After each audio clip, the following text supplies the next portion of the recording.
Cuenta la leyenda que, en tiempos antiguos, una embajada llegó a la majestuosa ciudad de Tebas. Al llegar, se presentó ante el nomarca de la región, Segenenra, quien estaba al frente de esta poderosa ciudad del sur de Egipto. La misión, sin embargo, no era sencilla. Los emisarios traían una exigencia directa, una orden del faraón Apopi, el rey de los Hicsos, que gobernaba sobre el delta del Nilo. La petición era clara y algo desconcertante. Segenenra debía sacrificar a sus sagrados hipopótamos, aquellos venerados animales cuya presencia simbolizaba fuerza y protección. Historiadores sugieren que más allá de la inquietud por el ruido, Apopi podría haber tenido información de una creciente amenaza en Tebas. Un sentimiento de revuelta, de rebelión que se gestaba contra su dominio. Una fuerza que se estaba preparando en las sombras para desafiar su reinado. Nos encontramos en el sur de Egipto, alrededor del año 1550 a.C., un periodo crucial en la historia del antiguo Egipto, el segundo periodo intermedio. En esta época, Egipto atraviesa un momento de división y conflicto, marcado por la presencia de dos faraones, uno en el delta del Nilo, gobernado por los Hicsos, y otro en Tebas, donde el faraón local se veía obligado a rendir tributo y obediencia a los invasores extranjeros. El faraón del delta, Apopi, representa el poder de los Hicsos, un pueblo extranjero que había invadido Egipto y establecido su dominio en el norte. Mientras tanto, en el sur, en Tebas, otro faraón se encontraba en el trono, pero su posición era más bien de vasallaje, subordinado a la voluntad de Apopi. Las sospechas de Apopi no eran infundadas.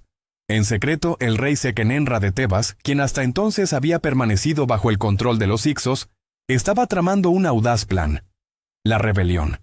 Con el deseo de liberarse del yugo del faraón del norte, Sekenenra comenzó a formar un ejército, dispuesto a desafiar la autoridad de los Hicsos y reclamar la soberanía de Egipto para su pueblo.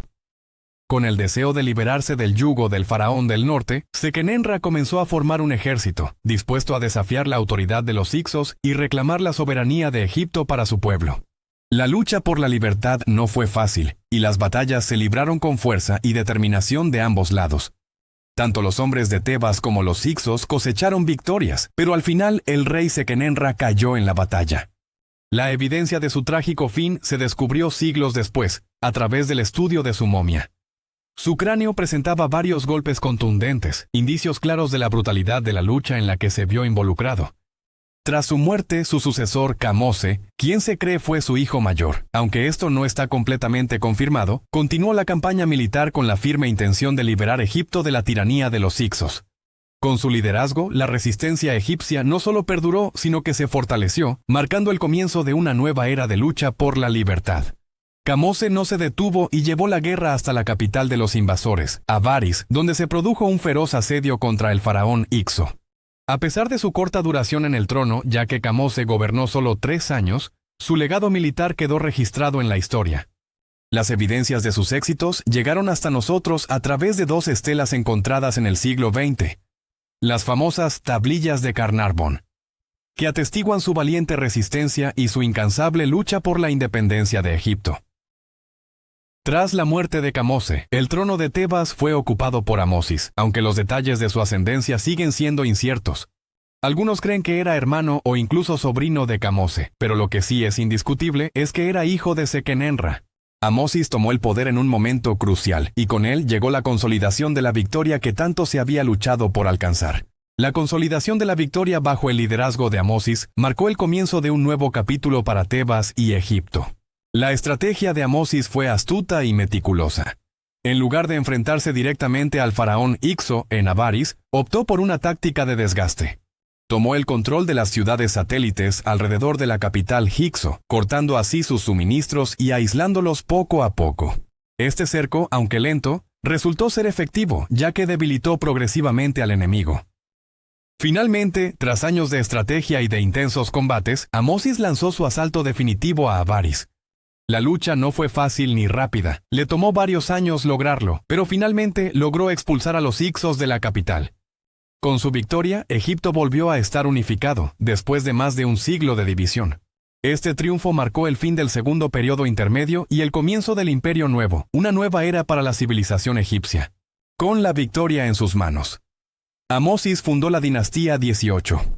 Un linaje que sería clave para la restauración del poder egipcio y el resurgir de una de las civilizaciones más grandes de la antigüedad. Tras la expulsión de los hicsos, Amosis no se detuvo. Sabía que para evitar cualquier intento de contraataque, debía eliminar las amenazas de raíz. Así que dirigió sus fuerzas hacia Siria y Tebas, castigando a estas regiones por el apoyo que habían brindado a los hicsos durante su dominio. Con esta campaña, Amosis aseguraba que los vestigios de la oposición no pudieran resurgir, consolidando aún más su victoria y dejando claro que su poder era absoluto. Una vez asegurado el reino, Amosis se dedicó a restaurar el orden y la grandeza de Egipto, reafirmó la adoración al dios Amón, restaurando su culto en todo el imperio. Este acto no solo tuvo una enorme significancia religiosa, sino también política, pues reforzó la imagen de Amosis como el legítimo faraón y protector de la nación. Además, eligió Tebas como la nueva capital, reafirmando su conexión con el sur y la herencia de sus antepasados. En el ámbito económico, Amosis impulsó la prosperidad del imperio, favoreciendo el comercio, la agricultura y las infraestructuras, lo que permitió que Egipto floreciera de nuevo tras años de conflictos. En su vida personal, Amosis tuvo como esposa a Amose Nefertari, una mujer de gran relevancia. Ella fue nombrada segunda profetisa de Amón, divina adoratriz y esposa del dios. Este rol le otorgó un poder y prestigio excepcionales, pues, según las costumbres de la época, si su matrimonio no producía un heredero varón, su hija debía convertirse en esposa del faraón, y el cargo de divina adoratriz sería heredado por las generaciones futuras. Este punto sería clave en la historia de Egipto, como veremos más adelante. Tras la muerte de Amosis, su hijo Amenhotep ascendió al trono, gobernando Egipto entre el 1550 y el 1530 a.C. Su reinado estuvo marcado por una paz duradera y por una devoción inquebrantable hacia el dios Amón, consolidando aún más el poder de la religión en el reino.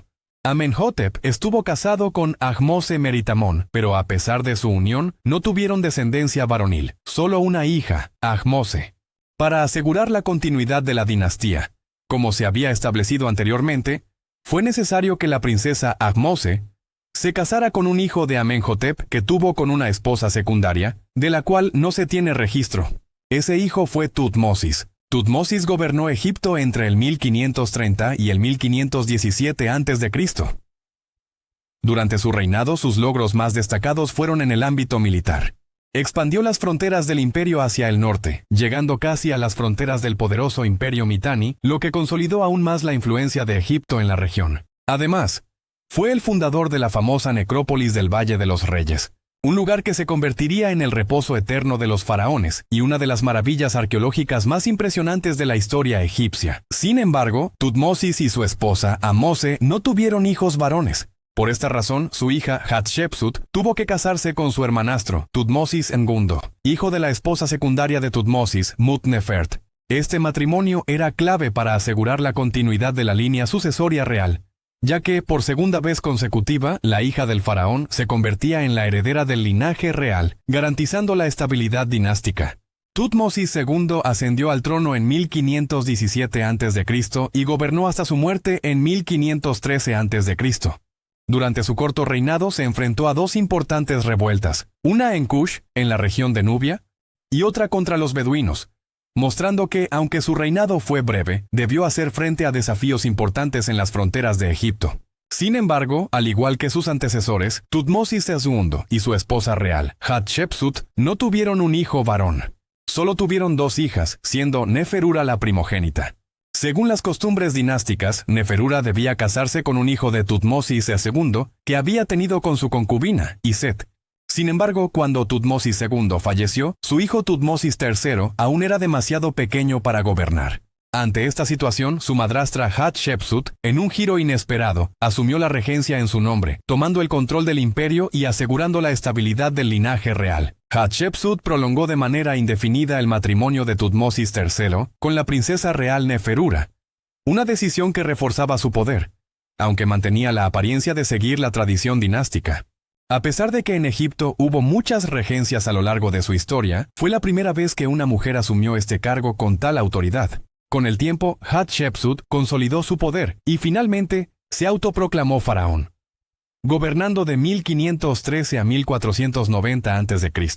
Para obtener legitimidad en su nuevo rol, Hatshepsut se dedicó a la reconstrucción de Egipto, especialmente después de los estragos que dejaron las guerras del segundo periodo intermedio. Muchos templos habían sido destruidos durante esa época, por lo que ella se encargó no solo de restaurarlos, sino también de construir nuevos monumentos.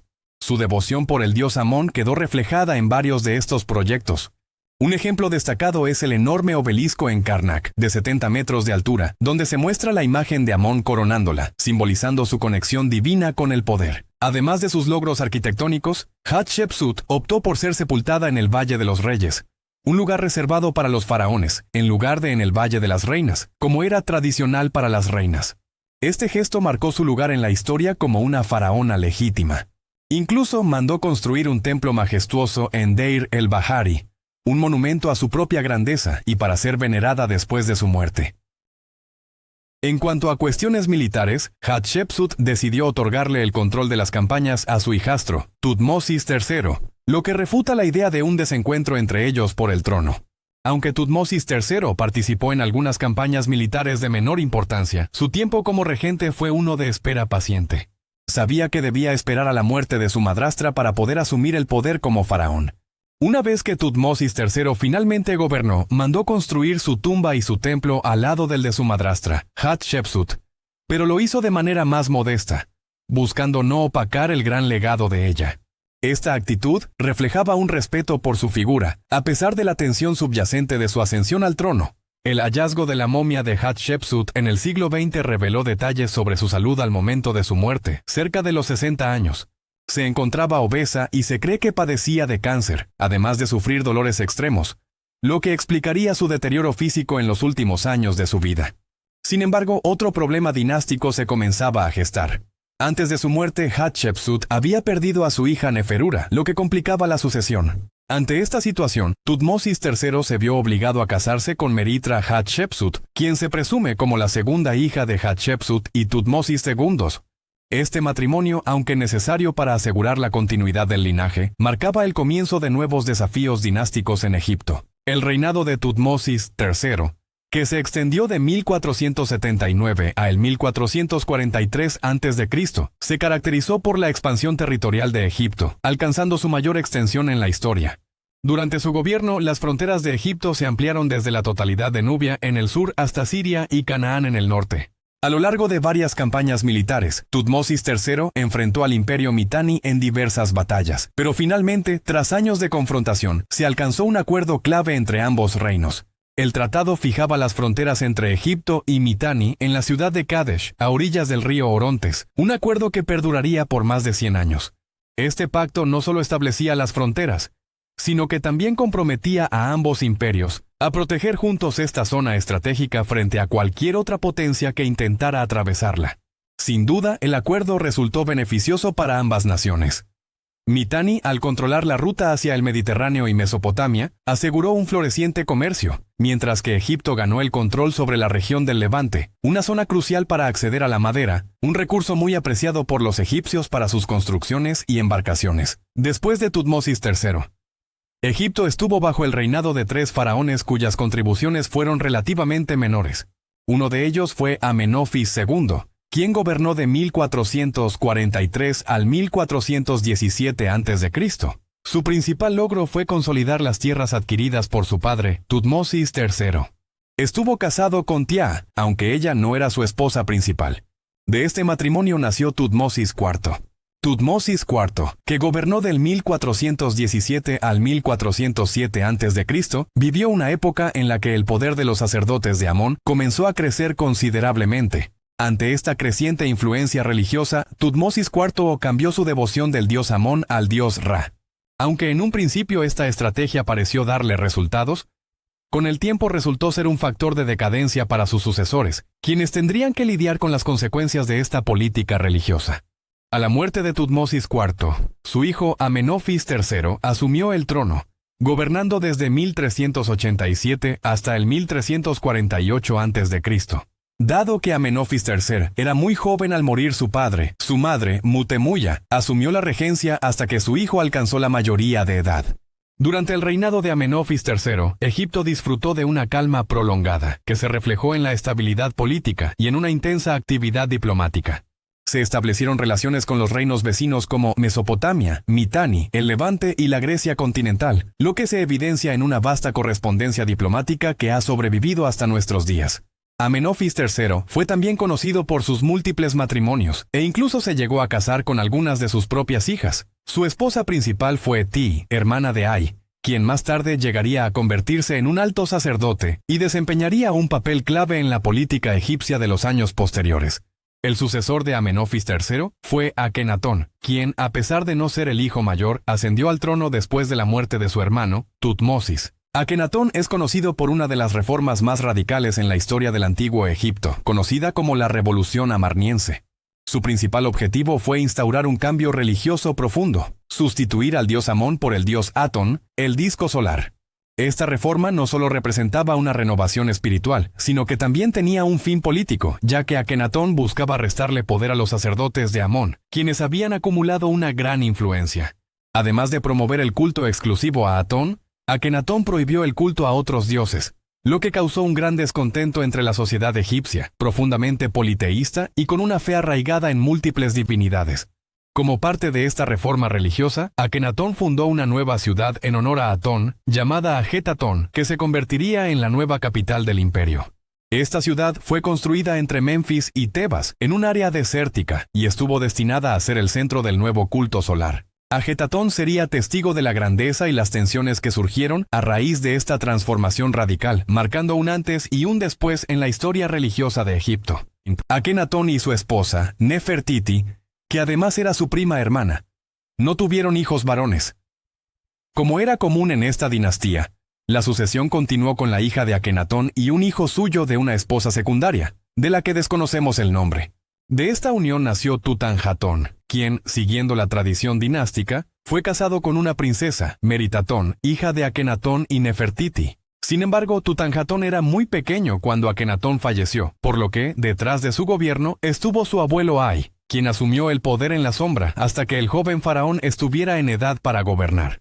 El sacerdote Ay, quien también era un importante personaje en la corte, aconsejó al joven Tutanjatón que, como faraón, debía restablecer el culto a Amón y trasladar la capital nuevamente a Tebas, lo cual Tutanjatón hizo. Después de estos cambios, el joven faraón adoptó el nombre de Tutankamón, o más conocido en la historia como Tutankamón. Aunque no tuvo grandes contribuciones durante su reinado, probablemente debido a su corta edad, Tutankamón es uno de los faraones más famosos. Esto se debe al espectacular descubrimiento de su tumba en el Valle de los Reyes y la asombrosa conservación de su momia, que contenía valiosos objetos funerarios en grandes galerías. Estos hallazgos lo hicieron célebre en todo el mundo. Además, la creencia en la maldición de Tutankamón generó aún más misterio y fascinación en torno a su figura. En cuanto a su muerte, existen varias teorías, pero la más respaldada por los estudios es que Tutankamón murió a una edad temprana debido a la malaria. Además, se sabe que padecía dolores severos y caminaba con dificultad, lo que le obligaba a usar bastones, incluso en su juventud, lo que sugiere que su vida fue corta y llena de sufrimiento. Tras la muerte de Tutankamón, y al no tener descendencia, su visir, quien además era su abuelo y un gran sacerdote, asumió el poder. Con la intención de unificar el país y continuar con la línea dinástica, se casó con su nieta, asegurando así el linaje real. El reinado de Ay fue muy breve, principalmente debido a su avanzada edad. Aunque intentó consolidar su autoridad, su tiempo en el trono fue limitado, marcando el fin de la dinastía 18.